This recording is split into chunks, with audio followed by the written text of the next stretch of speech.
Assalamualaikum warahmatullahi wabarakatuh.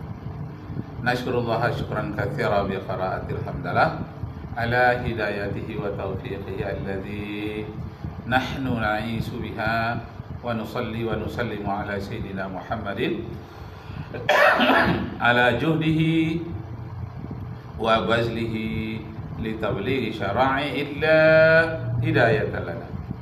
Amma ba'du, askurukum syukran jazila ala masa'idatikum bil huduri fi hadzal fasli.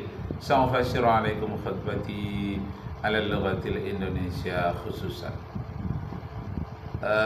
Kama araftum al-an al-yawm ana sa'abahas nahwa al-mutaffifin. Pada hari ini saya akan melanjutkan keterangan tentang orang-orang yang menipu sesuatu penipuan dengan gaya baru. Masya Allah, penipuan segala bidang, penipuan dengan gaya baru. Nah, bagaimana penipuan gaya baru ini? Hati-hati yang punya HP. Penipuan hipnotis langsung masuk kepada HP Anda. Ingat, dalam satu hadis dinyatakan oleh Rasulullah, sayati 'alan nasi zamanun la tutaqul ma'ishata fihim illa bil ma'siyah hatta yukazziba ar-rajulu wa yahlif fa idza kana dzalika zamanun fa 'alaikum bil harbi. Qila ya Rasulullah, ila ainal mihrab ya Rasulullah? Ilallahi ta'ala, ila kitabihi wa ila sunnatin nabi. Riwayat Ahmad dan At-Tirmizi.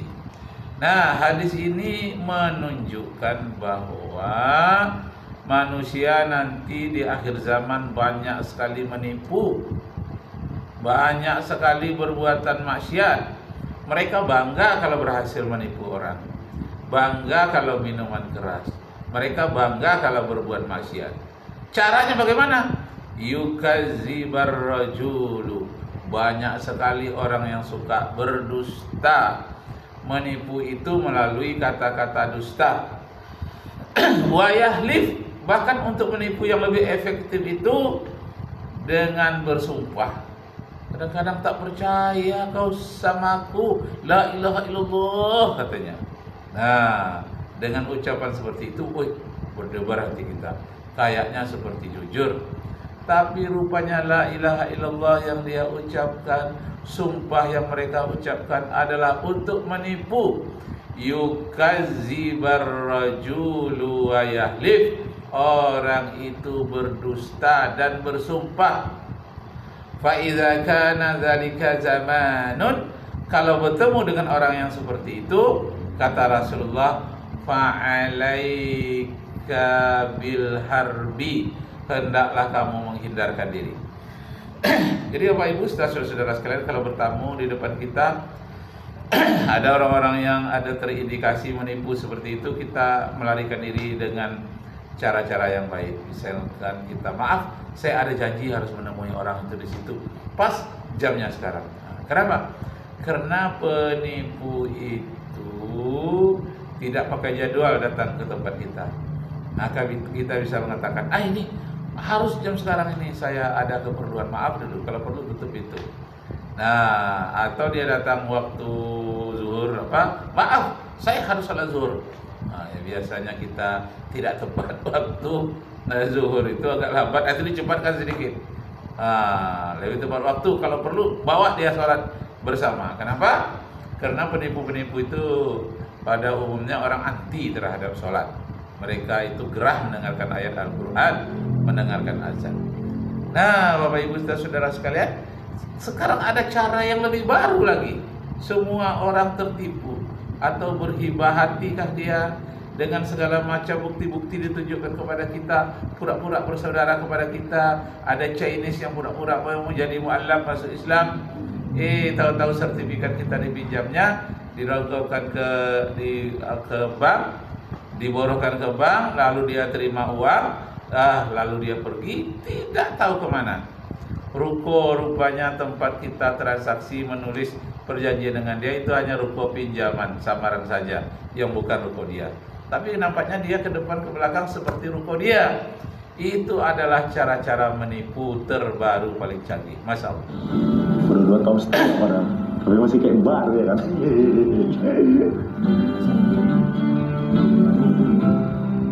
Cuma nemu, gampang ini.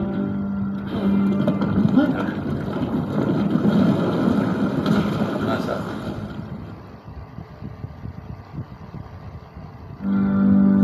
Nah, Banyak juga yang harus kita renovasi ya. Uang dari mana buat renovasi? bermacam-macam cara penipuan. Makasih ya bang. Sehingga pada saat Jeger lengah, data pribadinya Wah, data pribadi kita, awas, akan mereka telan. dirampas. Kira berhasil juga walaupun mau mampus aku kerjanya. Iya kan?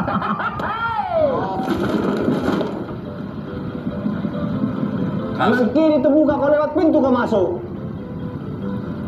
Aku ketipu. Apa? Tertipu. Aku pun nggak nyangka, agak lain cara nipunya. Tapi capek aku kerja, habis semua uangku. Udahlah, tenang aja lah kau. Namanya juga musibah ya kan. Lagian uang kami bertiga juga udah cukup yaitu buat renovasi rumah hantu. Tapi masih ada kan uang kami bertiga? Itu dia masalahnya Ki. Uang kalian juga hilang. Nah,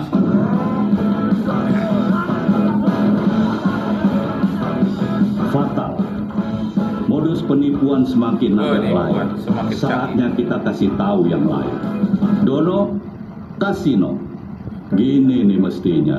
Masya Allah. Kalau ada modus agak lain, kasih tahu yang lain. Bukan main.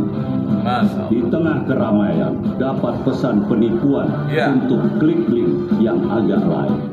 Dono, Nah, waktu saya masih aktif menjadi Widya Iswara Kemendikbud RI di Hotel Mutiara, saya mendapatkan SMS, Anda diundang seminar ke Jakarta, biaya ditanggung.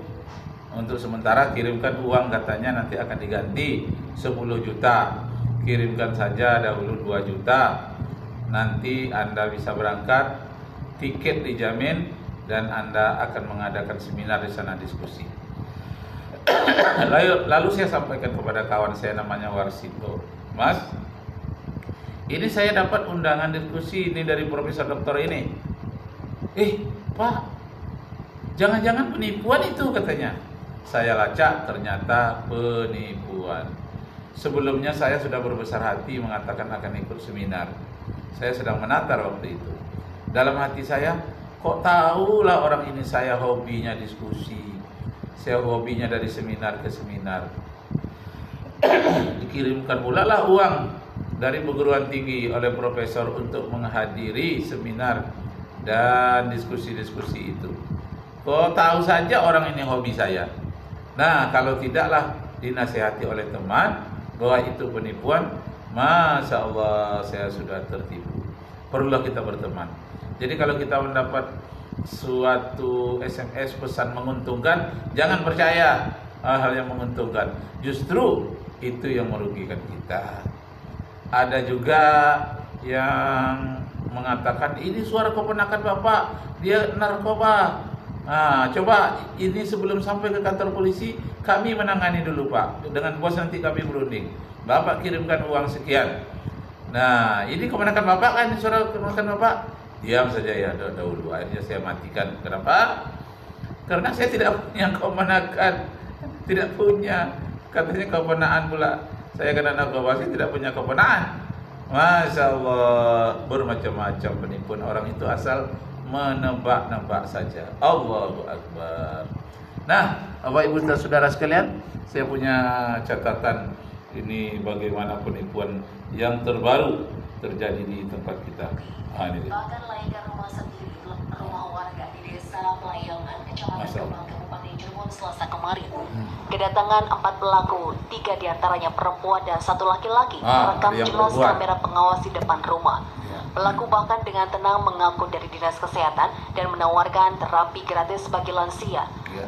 Pemilik rumah yang tak menaruh curiga menuruti semua permintaan pelaku, Masa? mulai dari berbaring hingga melepas gelang dan cincin disuruh emas berbaring. 37 Terapi. gram saat akan diterapi. Bahkan layaknya rumah sendiri, pelaku perempuan bergerak ke dapur hingga memasuki kamar. Masya Allah. Pemilik baru menyadari cincin dan gelang emas senilai 25 juta itu hilang saat pelaku memintanya berdiam diri dengan terapi air panas dan sesaat setelah meninggalkan rumah. Masya Allah. Petugas kepolisian dari sektor Gebang yang tiba di lokasi langsung melakukan olah TKP dan meminta keterangan saksi. Dari olah TKP awal, petugas mendapati jika pelaku berjumlah 4 orang dengan berbagai tugas mulai dari menerapi, mengalihkan perhatian hingga mengambil emas. Petugas mengamankan CCTV untuk dilakukan penyelidikan. Mengambil emas. Beberapa bulan yang lalu guru SMA itu ditelepon oleh seseorang, suruh ke rumah sebentar Bu, ada apa? Ini ada tamu. Pergi dia pulang. Setelah pulang itu ditanya ada apa, dia salaman. Di saat dia bersalaman itulah dia terkena hipnotis. Orang tadi dipersilakannya naik ke rumah, lalu pembicaraannya panjang lebar, dia terkena hipnotis. Akhirnya dia meminjam gelang emas, dia ambil saja.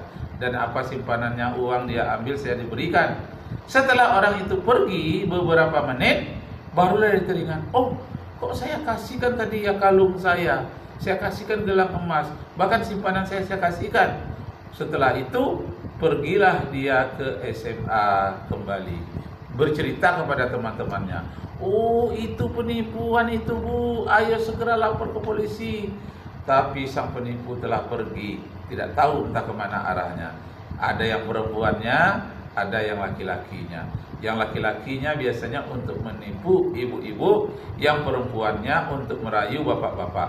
Itulah modusnya. Masya Allah. Allahu Akbar. Kita dengarkan lagi apa yang terjadi. Penyelidikan mendalam.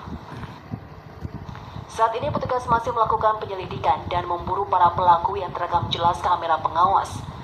Petugas pun meminta untuk masyarakat agar lebih berhati-hati saat menerima tamu, terlebih tidak dikenal maupun yang mengaku dari instansi pemerintahan. Iya.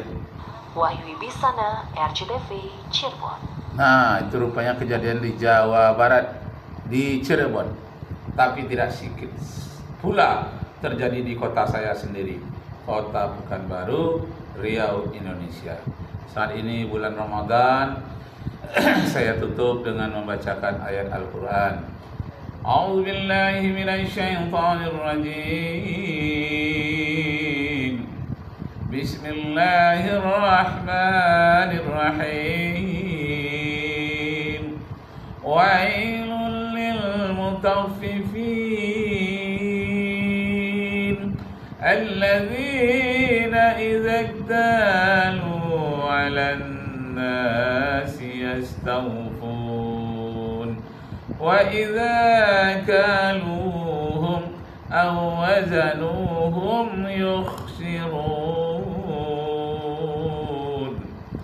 Ala yazunnu ulaika annahum mab'usun. Ala annahum mab'usun. Ingatlah bahwa nanti di hari berbangkit, di hari kiamat, mereka akan diminta pertanggungjawaban. Yauma yaqumun nasu li rabbil alamin. Di hari akhirat itu nanti seluruh manusia berdiri di hadapan timbangan Allah Subhanahu wa taala yang Maha Adil. Kaum muslimin, Bapak Ibu saudara-saudara sekalian, jangan sampai tertipu dengan bermacam-macam cara, di mana banyak manusia menggunakan metodenya dengan berdusta. Hatta yukazibar rajulu wa yahlif. Mereka menggunakan cara berdusta, bersumpah, dan penipuan-penipuan lainnya dalam bentuk hipnotis, dalam bentuk mengalihkan pandangan, dan bermacam-macam cara. Terima kasih. Waspadalah, waspadalah, waspadalah. Arju minkum afwan in wajadtum fiha khata'at. Wabillahi taufiq wal hidayah. Wassalamualaikum warahmatullahi wabarakatuh.